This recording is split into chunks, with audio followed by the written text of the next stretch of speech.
Nous avions commencé de parler par rapport aux trois choses que nous devons crucifier en tant qu'enfants de Dieu, les choses que le Seigneur Jésus nous appelle à crucifier. La toute première de ces choses, bien aimées, c'est le jeûne. Et c'est le centre des choses qu'il faut crucifier. Parce que celui qui a crucifié le jeûne peut facilement crucifier les autres. Après avoir parlé du jeûne, nous avions parlé hier de la chair. Nous avons expliqué combien il fallait crucifier la chair. Shalom, sœur Carmen, content de te voir parmi nous. Que Dieu te bénisse. Donc, la chair est une des choses que nous devons crucifier parce que c'est à cause de la chair, bien-aimée, que nous arrivons à déplaire à Dieu. Et la chair, ce n'est pas tout. Il y a un autre encore, bien-aimé, facteur qu'il nous faut combattre, une autre chose qu'il nous faut crucifier. Voilà pourquoi nous allons prendre cette fois-ci le livre de Galates. Vous allez remarquer que les trois choses dont nous avons parlé, nos versets de base se sont retrouvés d'abord dans Galates. Pourquoi? Parce que le livre de Galates nous parle de la vie chrétienne, du vrai combat spirituel. Le combat spirituel ne consiste pas à combattre l'esprit de l'oncle, de la tante. Le combat spirituel consiste à combattre tout ce qui combat l'esprit de Dieu. Ce n'est pas notre combat à nous, mais c'est le combat contre tout ce qui s'oppose à l'esprit de Christ en nous. C'est ça le combat spirituel. Donc quand quelqu'un parle du combat spirituel et qu'il dit que ce combat-là, c'est le combat de la tante qui est en train de le compliquer la vie, comment, c'est qu'il n'a pas compris la pensée de Dieu. Et le premier pas pour comprendre le combat spirituel, c'est d'abord de cesser de combattre contre les hommes.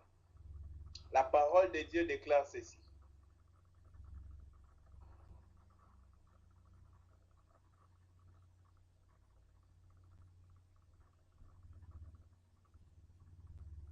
Nous ne luttons pas contre le sang et la chair, mais contre les principautés, contre les puissances, les esprits méchants dans les lieux célestes.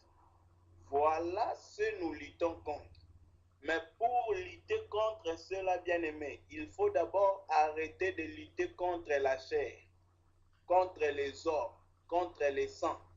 C'est ça ce que l'apôtre Paul voulais mentionner dans Éphésiens. Si on peut lire ça rapidement, ce n'est pas notre thème de ce jour, ce n'est pas les fonds, mais c'est une pensée que nous voulons expliquer pour mieux introduire notre thème. Éphésiens chapitre 6, nous allons commencer à partir du verset. Commençons à partir du verset 11.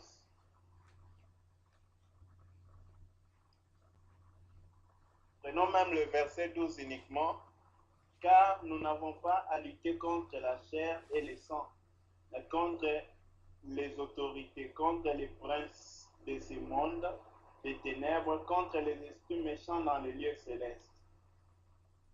Bien-aimés, ici la parole nous explique les puissances contre lesquelles nous devons lutter. Nous ne devons pas lutter contre le sang et la chair. Le sang et la chair, qu'est-ce que l'apôtre Paul veut dire par le sang et la chair? L'esprit n'a pas de sang, l'esprit n'a pas de chair. Il voulait dire que nous ne luttons pas contre les hommes, mais contre les puissances, les esprits qui animent les hommes. Nous nous opposons aux forces des ténèbres de l'esprit du prince de ce monde, du diable qui anime les hommes. Mais nous ne nous opposons pas aux hommes.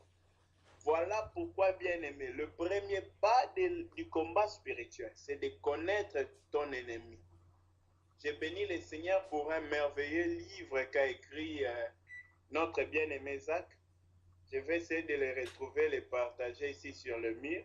C'est un livre très, très important. Il est seulement écrit en anglais. Je ne sais pas, je pourrais écrire si CFC me donne la permission de traduire ce livre pour un intérêt commun. Le titre du livre, c'est Know Your Enemy. Connais ton ennemi. Notre ennemi, c'est le diable. Notre ennemi, ce ne sont même pas les hommes qui nous font du mal, mais c'est le diable qui anime les hommes qui nous font du mal. Voilà pourquoi, bien-aimés dans le Seigneur, nous devons connaître très très bien nos ennemis. Les trois choses à crucifier, ce sont des choses qui sont avec nous, mais qui ne sont pas pour nous. Nous comprenons le pour du sens spirituel. Un homme spirituel parle de pour quand il s'agit de quelque chose qui contribue à son être spirituel. Mais tout ce qui est de la chair contribue à sa destruction et cela on l'appelle du contre. Quand la parole dit si Dieu est pour nous pourquoi? Pas pour glorifier, pas pour élever notre chair aux yeux des hommes. Dieu est pour nous, bien-aimés, pour nous rendre semblables à l'image de Christ. Dieu est pour nous donner la nature de Christ, pour nous rendre des hommes spirituels davantage. Ceci était une parenthèse importante, bien-aimés, pour nous rappeler que la vie chrétienne, c'est un combat spirituel. Étant un combat spirituel, nous combattons ce qui s'oppose à l'esprit de Dieu en nous. Nous ne combattons pas les hommes. Nous devons bien connaître notre ennemi afin de lui donner des bons coups. Dans la boxe, si tu tapes dans le vide, c'est un coup qu'on compte en moins sur toi. Mais si tu donnes un coup qui atteint ta cible, on compte ça positivement. Bien-aimés, c'est très important que nous puissions bien identifier qui est celui que nous devons attaquer. Nous ne devons pas attaquer un homme, mais nous devons attaquer le moi en nous. Voilà notre premier ennemi. Il est là en nous, avec nous. C'est le moi, l'orgueil et, bien-aimé, le je qui habite en nous. C'est lui le premier ennemi que nous devons crucifier. Notre deuxième ennemi, c'est la chair que nous portons. La chair et ses désirs, les envies qui habitent dans notre chair. Bien-aimés, voilà les choses que nous devons combattre. Et aujourd'hui, nous voulons parler de la troisième chose que nous devons combattre. Voilà pourquoi je veux nous inviter à ouvrir nos Bibles dans le livre de Galates, le chapitre 6, le verset 14. Galates 6, verset 14. Si un bien-aimé à la page, il peut nous aider dans la lecture. Lisons la parole au nom du Seigneur. Galates chapitre 6, verset 14. Pour ce qui me concerne, loin de moi la pensée de me glorifier d'autre chose que de la croix de notre Seigneur Jésus-Christ, par qui le monde est crucifié pour moi, comme je le suis pour le monde. Amen. Amen. Ici, bien-aimé, merci bien-aimé. Ici, le Seigneur nous parle d'une autre chose qu'il nous faut qu'on crucifie. Il nous faut crucifier le monde. Et le Seigneur ne s'arrête pas à nous identifier qu'est-ce que nous devons crucifier. Il nous montre aussi, bien-aimé, comment nous devons le crucifier.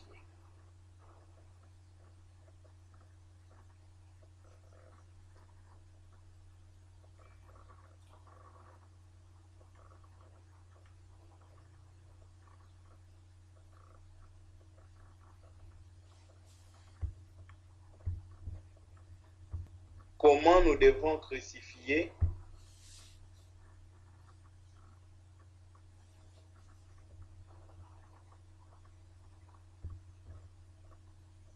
Seigneur, le Seigneur nous rend la tâche suffisamment facile de ne pas combattre dans le vide, mais de connaître notre ennemi. Et l'attaque que le Seigneur nous demande d'entreprendre contre cet ennemi, ce n'est pas un coup. Attention, le Verbe crucifié, c'est donner une mort soudaine et atroce à ceux qu'on crucifie. Maintenant, le Seigneur, quand il veut parler du péché, il nous indique que nous devons donner une fin atroce au péché, une fin brutale et brusque au péché, c'est-à-dire une fin violente au péché. C'est que nous ne pouvons pas finir avec le péché, avec nos trois bien-aimés choses à crucifier, si nous y allons par une procédure douce ou dorlotée. Non. Il nous faut aller avec la procédure endurcie de la crucifixion. Or, la crucifixion, nous savons que c'est une manière brutale et rude de finir la vie d'un homme. Mais ici, bien aimé, il s'agit de finir la vie du péché, la vie du je, du moi, la vie bien aimée de la chair, la vie selon la chair, comme on a vu hier, l'affection à la chair. Il faut que nous puissions crucifier ça. Et il nous faut aussi maintenant crucifier, bien aimé, le monde. Alors, nous voulons aujourd'hui essayer de voir petit à petit c'est quoi le monde que nous devons crucifier. Parce que, bien aimé, la parole nous dit que son peuple périt par faute de connaissance. Si nous ne comprenons pas le monde qu'il nous faut crucifier, un frère demain dira que il nous faut ne plus vivre dans ce monde. Non. Bien aimé, c'est la volonté parfaite de Dieu que tu vives maintenant dans le monde. Ouvrons nos cœurs pour réaliser cela. Si Dieu n'avait plus besoin de nous dans ce monde, il nous aurait enlevés de ce monde. Maintenant, en dehors du fait que cela soit la volonté parfaite que tu sois dans ce monde, pourquoi Dieu n'aime pas le monde? Et quel est le monde que Dieu n'aime pas? Bien-aimé, le monde dont parle la Bible, c'est un système. C'est une manière de faire les choses. C'est une manière, bien aimée, d'être, de faire et d'avoir. Ce sont ceux-là que Dieu déteste. Parce que ces choses sont en opposition avec Dieu. Et vous savez, bien aimé, que Dieu n'a pas d'opposant. Mais si quelque chose vient en opposition avec lui, Dieu les rabaisse. Le monde est un système. Le monde, bien aimé, c'est une manière dont les choses se font dans le monde. Voilà c'est à quoi Dieu s'oppose. Parce que quand nous lisons la Bible, Dieu a tant aimé le monde. Mais ici, la Bible nous dit que nous devons crucifier le monde. Ah, là, ça devient différent. Dieu a tant aimé le monde et nous devons crucifier le monde. Et quelque part d'autre, il dit, si nous aimons le monde, celui qui est ami du monde est ennemi, inimitié avec Dieu.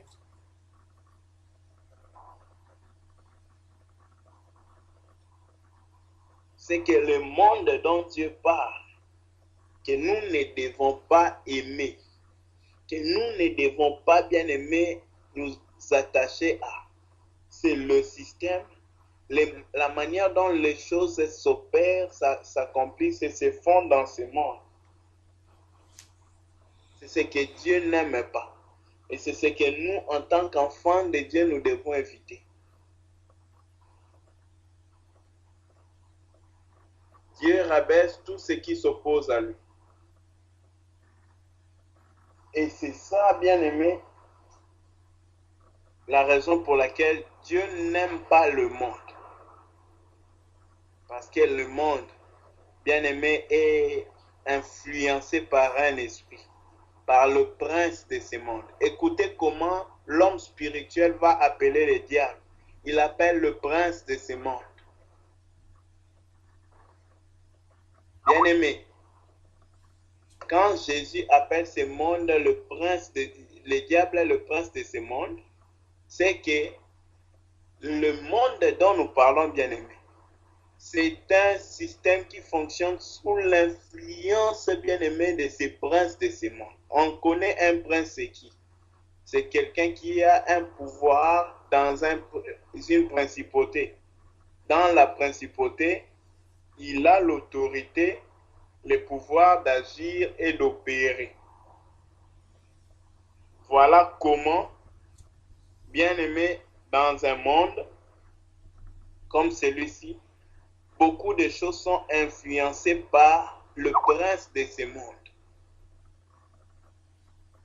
Lorsqu'il venait vers Jésus pour essayer d'influencer son être, sa vie, Jésus a dit, le prince de ce monde vient vers moi, mais il n'y a rien de lui en moi.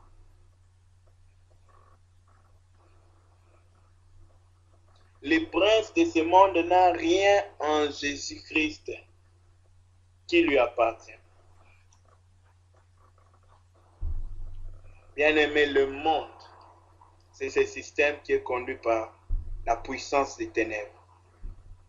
Et le monde agit par un seul langage, la haine.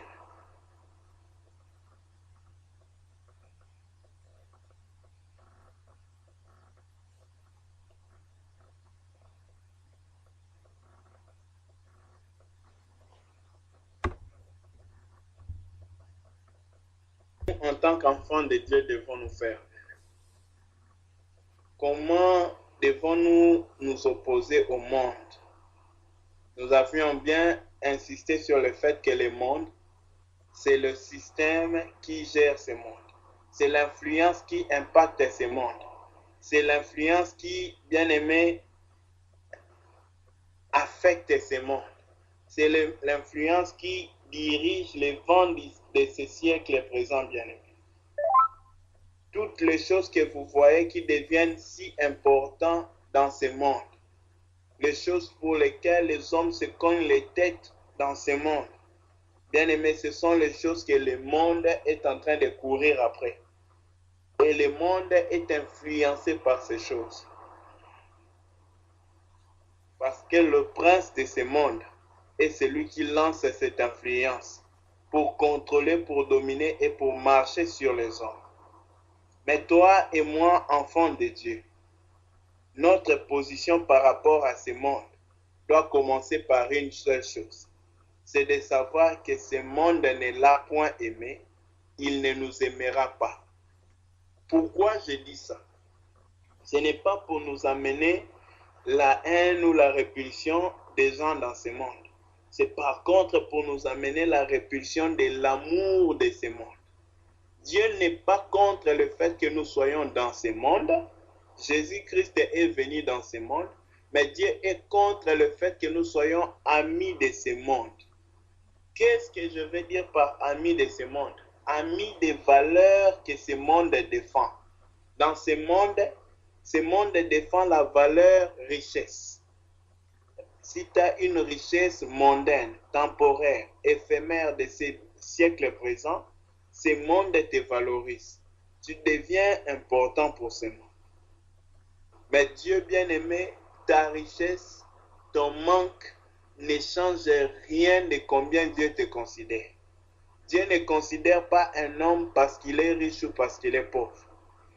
C'est une valeur que le monde valorise et que Dieu bien-aimé n'a aucune. Dieu, un homme spirituel, ce n'est pas un pauvre, ce n'est pas un riche. C'est un homme qui a seulement bien-aimé un autre facteur en dehors de la pauvreté ou la richesse. Ça n'a rien à voir. Bien-aimé, c'est comme si on disait, pour être en bonne santé, il faut être noir ou blanc. Non. La couleur de la peau n'a rien à voir avec la bonne santé. Pareil, bien-aimé. Pareil, bien-aimé. La spiritualité n'a rien à voir. De même, bien-aimé, être riche ou pauvre ne définit pas si tu es spirituel. La Bible nous parle des hommes qui nous donnent un enseignement sur des hommes spirituels qui étaient pauvres et d'autres qui étaient riches. C'est pour nous instruire que la spiritualité n'a rien à voir avec ce que tu es.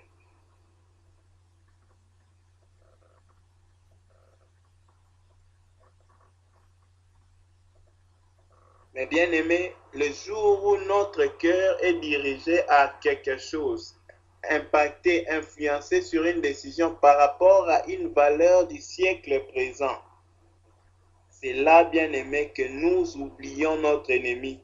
Notre ennemi, c'est le monde et les choses qui sont dans ce monde.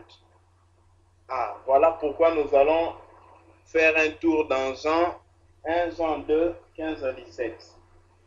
1 Jean 2, 15 à 17, nous allons lire.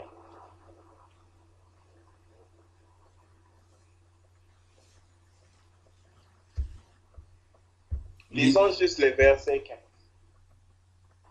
N'aimez point le monde ni les choses qui sont dans le monde.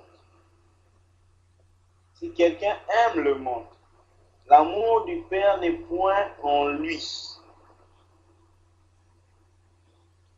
N'aimez point le monde. N'aimez point les choses qui sont dans le monde. Si quelqu'un aime le monde, l'amour du Père n'est pas en lui.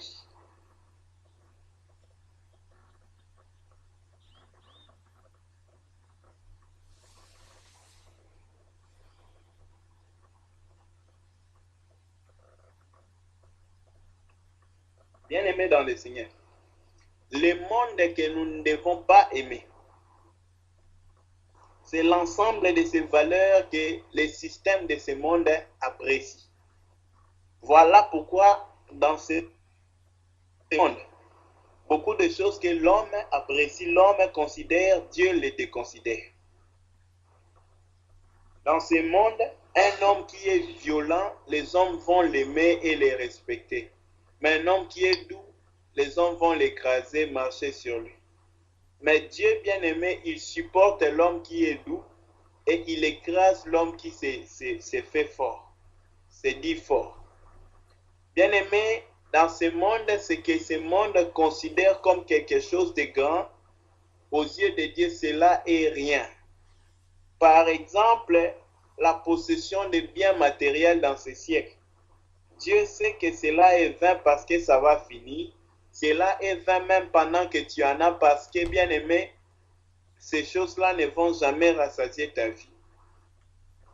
Mais pour ce monde, bien aimé, les maisons, les immeubles, les voitures, ces choses sont précieuses pour les gens dans ce monde. Mais pour Dieu, ça ne veut absolument rien dire. Ça ne veut rien dire parce que, bien aimé dans le Seigneur, pour Dieu, tu ne peux pas avoir ces choses et vivre éternellement. Tu peux ne pas les avoir.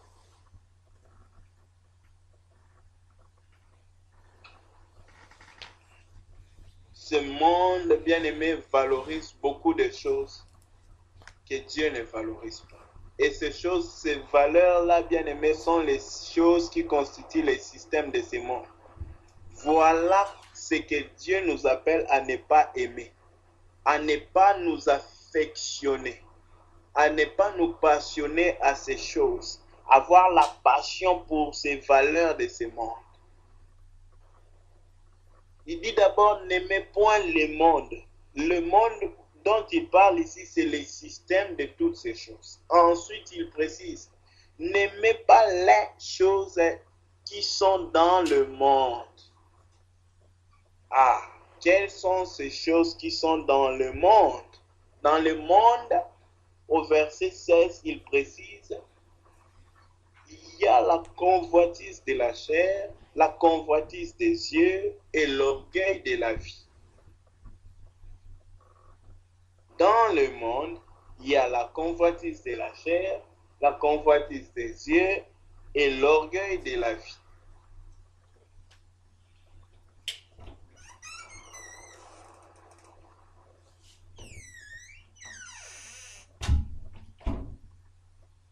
La convoitise de la chair, la convoitise des yeux et l'orgueil de la vie ne vient point du Père. Vous voyez pourquoi les choses qui sont dans ce monde ne plaisent pas à Dieu. Voilà pourquoi Dieu veut que nous puissions crucifier ces choses, parce qu'elles ne viennent pas de Dieu. Un enfant de Dieu doit repousser tout ce qui ne vient pas de Dieu.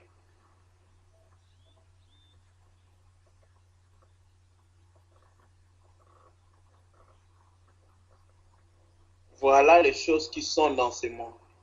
Dieu nous appelle à haïr l'orgueil de la vie, à haïr la convoitise des yeux. Quand tu vois quelque chose, tu veux que ça t'appartienne. Quand tu vois quelque chose qui est bon, tu veux qu'on attache ce qui est bon, ce qui est excellent à ton nom. Quand il y a quelque chose de bien qui a été fait, tu veux que l'honneur revienne à ton nom. La convoitise de la chair, les désirs de la chair. Dieu a créé l'homme avec un corps humain bien-aimé pour faire la volonté de Dieu et pour lui plaire. Dieu veut même que l'homme soit satisfait, puisse se plaire avec tout ce que Dieu a mis dans sa chair. Mais Dieu veut que ses désirs et cette chair bien-aimée soient satisfaits, mais dans les cercles dans lesquels Dieu a défini que l'homme pouvait jouir de tous ses désirs qu'il a au-dedans de sa chair.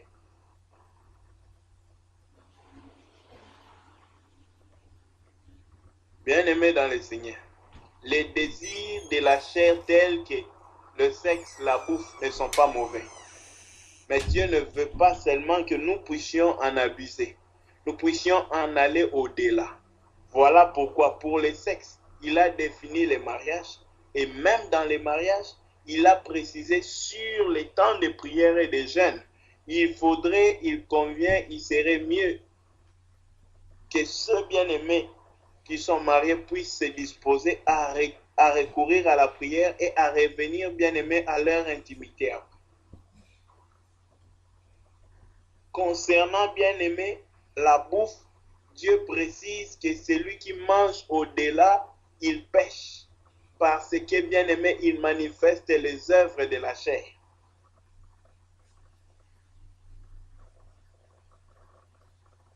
La gloutonnerie.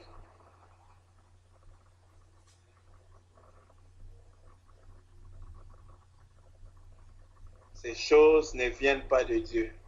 Ces choses ne vont guère vers Dieu.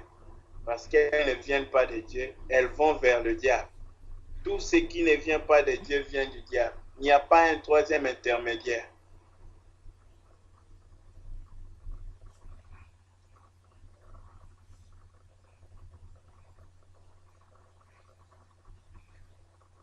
Bien-aimés dans le Seigneur, n'aimons pas le monde. N'aimons pas les choses qui sont dans ce monde. Crucifions ce monde. La soif d'avoir quelque chose, d'être grand aux yeux de ce siècle, doit périr au-dedans de nos cœurs. Nous devons perdre le goût de ces choses. Puisse Dieu mettre en nous un désir d'être grand aux yeux de Dieu. Regardez, bien-aimés, devant les yeux des hommes. Aucun homme honnête et sincère ne dirait que Jean-Baptiste serait le plus grand de tous les prophètes. Pourquoi? Parce que déjà Jean-Baptiste n'a fait aucun grand miracle. Il n'a fait aucun miracle. Il est venu parmi les hommes, il mangeait bien-aimé les sauterelles, il s'habillait en vêtements bien-aimés en peau d'animal. Il n'avait rien de bon ce temps. Mais aux yeux de Dieu, il était grand. La grandeur aux yeux de Dieu bien-aimé, ce n'est pas ce que les hommes regardent. Car l'homme regarde à ce qui frappe à l'œil de l'homme, mais Dieu regarde au cœur. Ce qui frappe à l'œil de Dieu, c'est le cœur. Voilà pourquoi, bien-aimés, les choses que ce monde considère grandes, ils sont résumés, je pourrais les résumer en deux choses. La santé et l'abondance qu'on appelle richesse des biens. Bien-aimés dans le Seigneur,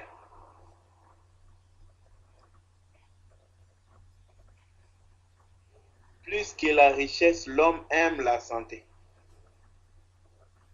Parce que pour l'homme bien-aimé, la santé, c'est tout. Mais bien-aimé, la santé, ce n'est pas tout. La santé, ce n'est pas Dieu. L'homme aime les richesses. Mais les richesses, ce n'est pas tout. Tout ce que l'homme a, il peut le donner à cause de la santé, pour être en bonne santé.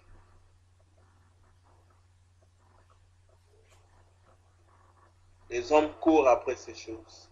Être grand aux yeux des autres. Être plus grand que les autres. Être supérieur aux autres. Être excellent parmi d'autres.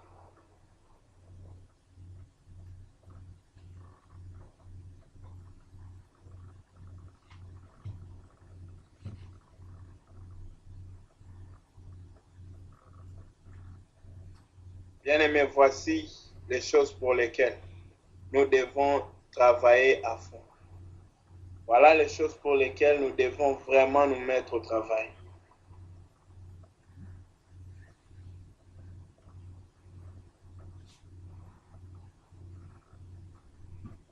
Nous devons nous opposer pas à la... Avoir ces choses, c'est bien. Avoir une bonne santé, ce n'est pas mauvais. Avoir beaucoup d'argent ou beaucoup de possessions matérielles dans le siècle présent, ce n'est pas mauvais. Dieu n'est pas contre ça.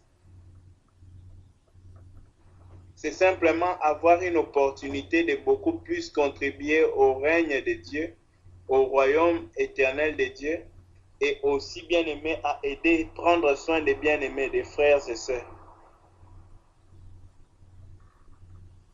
Ça te permet de plus prendre soin des autres. Ça te permet de plus contribuer pour le royaume des cieux. Mais bien-aimé dans le Seigneur, si ces choses quittent ta main, elles montent sur ta tête. Au point que tu commences à t'y prosterner.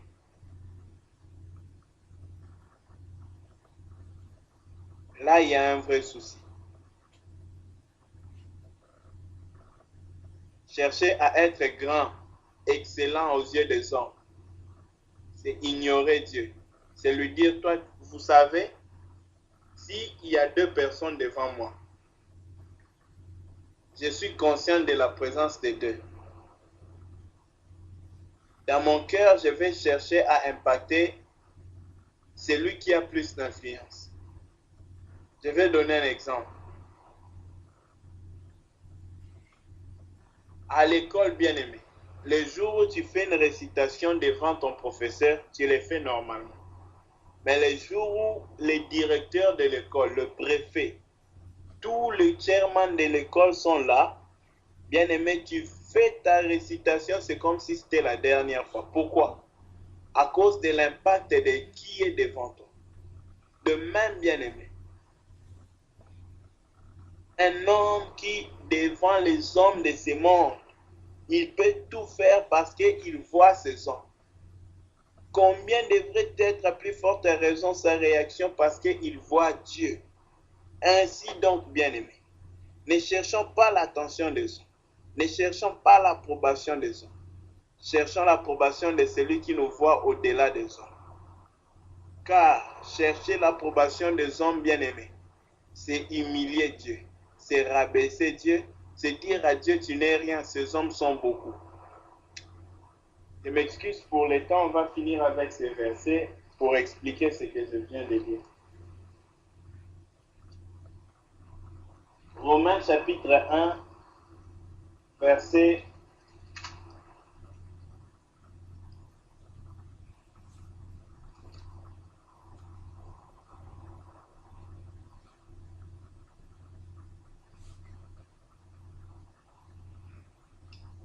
24 à 25. Écoutons ce que Dieu dit dans sa parole. C'est pourquoi Dieu les a... commençons verset 23, je vous en prie.